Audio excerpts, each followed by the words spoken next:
Long ago, fittingly back when I also lived in Virginia after a lot of moving, I'm now back, a young man started a YouTube journey where he hoped to share his passion for the fantasy genre. And at the core of that passion was one series, The Wheel of Time. And today we officially got our first trailer for the Wheel of Time show. I already did a spoiler-free live stream where I carefully avoided spoiling anything for all you goblins out there who might not be up to date, but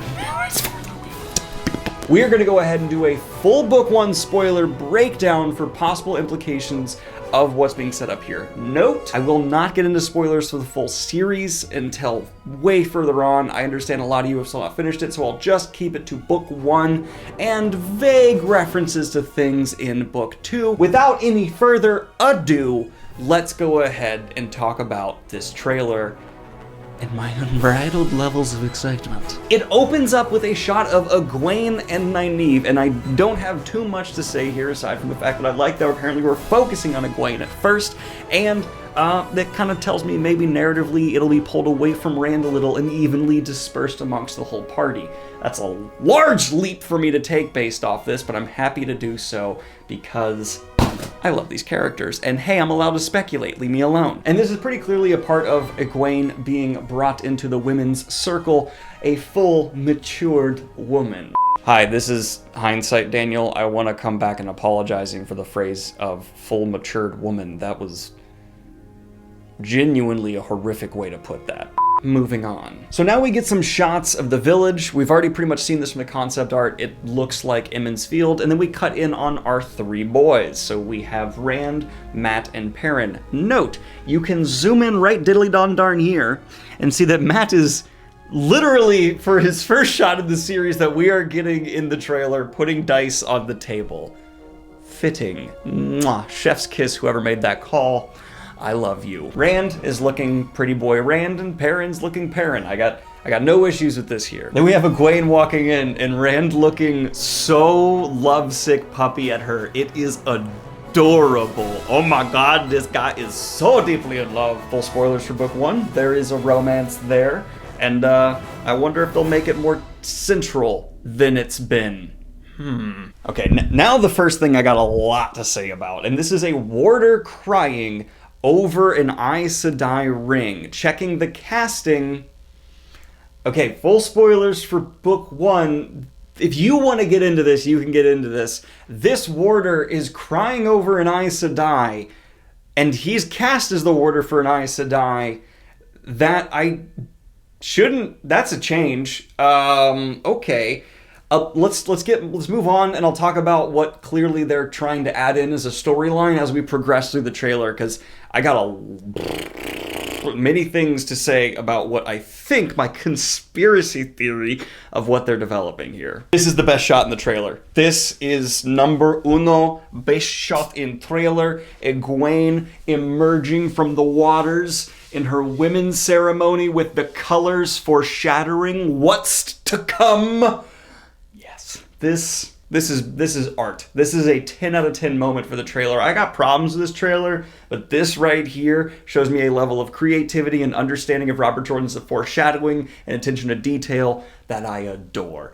Great shot. Also, for Madeline Madden, that must have been a very uncomfortable, cold thing to act through, so brava! Another shot I love. Okay, so we have Tar Valon looking outstanding, and Dragonmount looming in the back, protruding into the skyline. I'm happy. This is so good. The nature woven in here to Tar Valon is outstanding. This looks like it was built by Yogier. Something just looks a bit off. I have full faith that Rosamund Pike will do a great job. Just my brain is having a hard time connecting this to Moraine. That's just my honest to God thought there. Hall of the Tower. Great look. Just small. Smaller than I thought it would be. I expected like the Senate chamber. So for some reason, this just being small is just throwing me off. I can't remember if it's talked about as large or small. I'm not sure. Although this Amerlin look, this Outstanding. First look at channeling. This should not have been the first shot in the trailer we look at channeling. Just flat out, no. It looks a little underwhelming. It's just someone being healed. Though I was underwhelmed by channeling throughout the trailer, so I guess this set expectation right. But I was a bit underwhelmed by this portrayal. It's healing. It should be like this intricate, knotting, focus requiring thing, and we're just getting someone like doing CPR while still, and a wound is closing underneath it. That's underwhelming. Now this is less underwhelming looking, but not my ideal showing of channeling. So I would like channeling to include the colors of, red, blue, green, all these different things for the different elements they're utilizing. But someone pointed out in the live stream where I first reacted to this, spoiler free, that it could be confusing for some people who don't know the lore early on to be like, Red Aja, they channel red. Like, it's a layer of added in complexity that if they removed it, I think it's a poor excuse as to remove it. I don't think that actually is too difficult. But if that's the reason why the decision was made, I guess I get it. Or it could just be, hey, it's more expensive to constantly be going in and color grading weaves properly what they should be, and that's why they avoided it. I don't really know. I'm just giving you my thoughts. And yeah, I'm not the biggest. It's fine. The channeling I see in this trailer is fine. It's not the best. Okay, who gave you permission to all look so red? This is like pinnacle Red Aja, just I am important and nothing else matters but me. And this is a great shot of some reds. Okay, then there's this sequence where channeling is used to stop arrows, and I like the acting that's happening. I like the way everything's being presented and shot. It's very intense. Even like the looking down from the arrow perspective is cool. It's just, once again, the channeling, I'm like, that's fine. Could have been a bit more. That's it. I just hope in later seasons they get a more freedom, a bit more control, a bit more creativity, and to make it more than just vibrating air between. It looks like bending from like Avatar: The Last Airbender to me, more than anything else. Especially when you add in these like elongated outside things, that looks like bending to me. And I want to just reiterate, we are getting Vagina Island. It seems to be keeping its shape. For those of you who do not know, Robert Jordan intentionally made the island where female witches go to learn and no men allowed to learn here into the shape of a vagina. And I think that is hilarious, and the show kept it. And you know what? Good. If that is Shadar Logoth in the distance, which I think it is, because later on we see them running in a wall that looks just like that wall and is clearly Shadar Logoth, so that's Shadar Logoth. It should look a bit more ominous. Like, I get it's at a great distance, but a bit more fog, a bit more would go a long way here. Right now it's just kind of like, look at that city. I like his wool cloak, like his wool shirt. They are getting the costuming down so freaking well, and I love it. This is absolutely what a sheepherder's shirt should look like. This wool that he's like, yeah, and he's got his bow and arrow. I assume he's pointing at a rider, and he's like, I'm gonna kill that dude right there. It's a mysterious rider. I'm gonna shoot him in the face. That's not what Rand did in the book, but maybe he'll do that here. I don't know.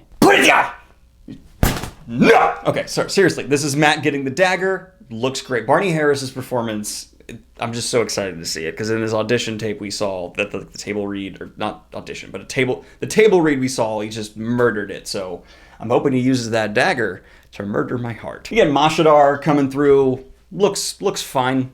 I'm fine with it. Nothing super a lot to say here, though. I envisioned something a bit more wispy. This seems to be more like a virus overcoming the city, which, that's cool too. I have looked at this, and I still cannot tell if it's an Aiel, because it's blurred.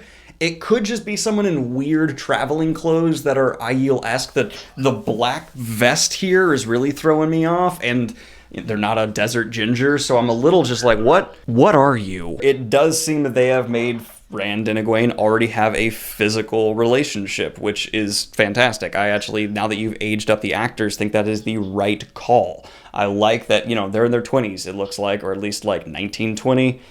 They'd be doing this, and it kind of pulls away from that YA angle I think Wheel of Time needs to avoid, because if it's going to deliver tonally what the Wheel of Time is, and they do seem to be doing with the blood and gore we see later on, That's a good way to establish that. The juxtaposition of this shot of everyone dancing to this shot of everyone dead is comedy gold, and you cannot convince me otherwise. That's hilarious. It's like Winter's Night, dead. And it's clearly not Winter's Night, like these are a group of Aes Sedai standing around some group of dead people. But whoever put this trailer together has a sense of humor. I like it. That was funny to me. I thought that was great. Murdraw? Yes. Oh, looks serpent-like, like a viper, no hair or anything coming down, just this sleek, murderous look. And that is nightmare fuel. It embraces the horror in Wheel of Time, and that, yes, amp up that horror. Make it borderline just like fantasy horror for this first episode, especially in the last bit. Tasty. I pointed this out in the live stream too, but I just want to point out again here. During this running sequence, we have Rand looking like, oh, we need to get out of here. This is a bad thing. And then we have Matt looking like, ah! And just like running, ah! And I think that's great. Very good character, facial expressions, even in the running here. Also, if you look in the background of that sequence, you see a cloaked black figure in the very back that is coming for them. Murdraw, anybody? Then we have the thing that's kind of leaning into what I'm not sure about. And that's going to be this battle in the woods, which seems to be connected to these shots of Logain breaking from his prison.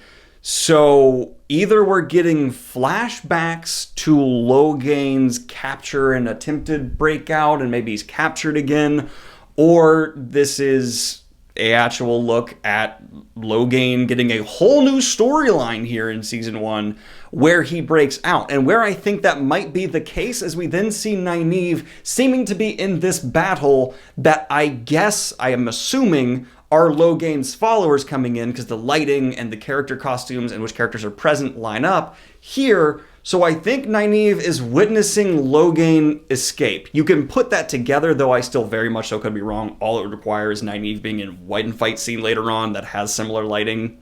That's it, really. Though we also have Nynaeve in this shot, which seems to be the beginning of this battle. I'm doing a lot of speculation here. I don't know. I also just want to point out again, we have Lan protecting Nynaeve in this shot, which is just, yes. Although then we cut to this shot of Trollocs.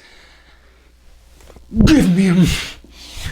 Yeah, I love the Trollocs. Daniel Henney just looks sick. Yes. You look great. Please come on the channel. Let me interview. I want to talk to you about becoming Lan so bad. We then get a Winter's Night shot. Clearly Winter's Night. No doubt. Nynaeve pulling a knife, like probably a Trolloc or something. Then we get Double Axe Guy. I just don't love the look of these axes. They're a little... Actually, I kind of do, because they're not medieval, which fits. But the practicality of them, one of the advantages of the axe is you want the top to be really heavy. So when you come in for that chop, it's like a big chop and it does a lot of damage, making it like this hollow back.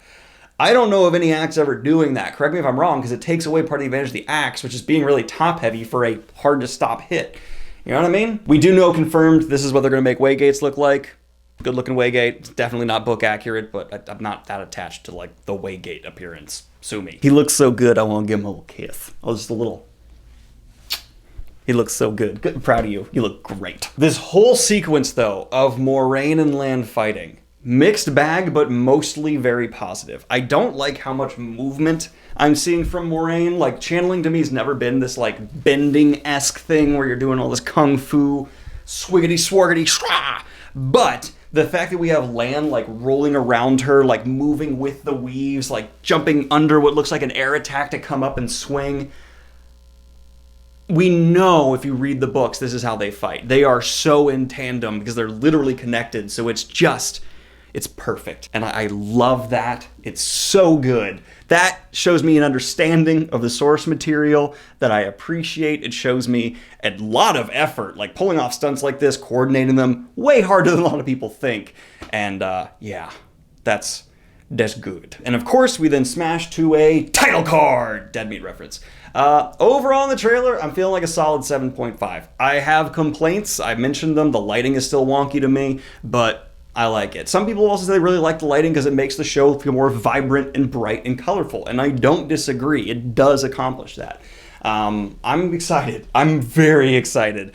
I think it looks like they are going to be changing some storylines. We didn't see any Caemlyn, as far as I'm aware, and we got a lot in the Tower. So will season 1 largely be at the White Tower? It looks like partially. What does that mean for the trip to the Blight, for, what happens at the end? I don't know, and I hope that works out.